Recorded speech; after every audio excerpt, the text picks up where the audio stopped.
Magandang araw po sa ating lahat mga kabukid. Kumusta po kayo? Ito po mga kabukid, hirap na hirap po yung mga kabukid natin, oh. Nabalao na po yung traktor nila.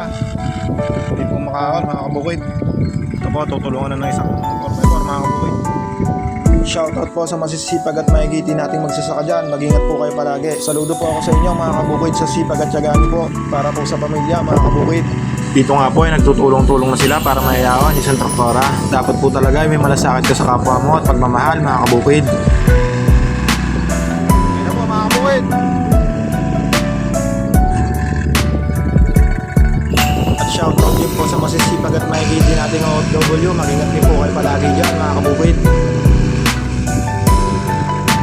Masarap po talaga sa pakiramdam mga kabukid at kung pinapakain natin sa pamilya natin ay pinaghihirapan natin mga kabukid. At kahit po anong hirap at kahit anong pagsubok yan mga kabukid ay kakayanin natin basta lumalaban lang tayo ng parehas mga kabukid. At dahil nga rin po laking bukid ako ay danas ko rin yan mga kabukid. At kahit nga po inaabot na tayo dyan ng gabi mga kabukid, may raos lang natin yung araw ng trabaho natin. At pag uwi po natin ng bahay, makita natin yung pamilya natin na naghihintay sa atin. Nakakawala po ng pagod yun mga kabukid. At dahil nga po sa sipag at tiyagaan yung mga kabukid sa pagtatanim mga kabukid ay patuloy pa rin tayong may kinakain na bigas mga kabukid. At kahit hanggang ngayon po mga kabukid ay mababa pa rin yung presyo ng palet, napakataas ng presyo ng bigas, huwag po tayong sumuko mga kabukid, laban lang po. Kayo rin po ang isang inspiration ko kung bakit pa rin ako gumagawa ng mga video mga kabukid. Na-appreciate ko po yung hirap at pagod at sakripisyo nyo mga kabukid. Mga magulang ko nga rin po ay isa rin magsasaka mga kabukid. Kaya po sa lahat ng magulang dyan na kumakayod para po maitaguyod ang kanilang pamilya, salamat po ng marami. I love you all po mga kabukid. Dalangin ko po ay lagi kayong ligtas at hindi nagkakasakit mga kabukid.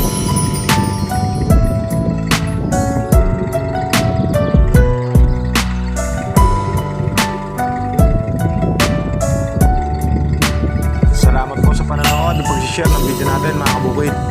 Hanggang dito na nga lang po yung video natin mga kabukid. Ingat po kayo palagi. I love you all po.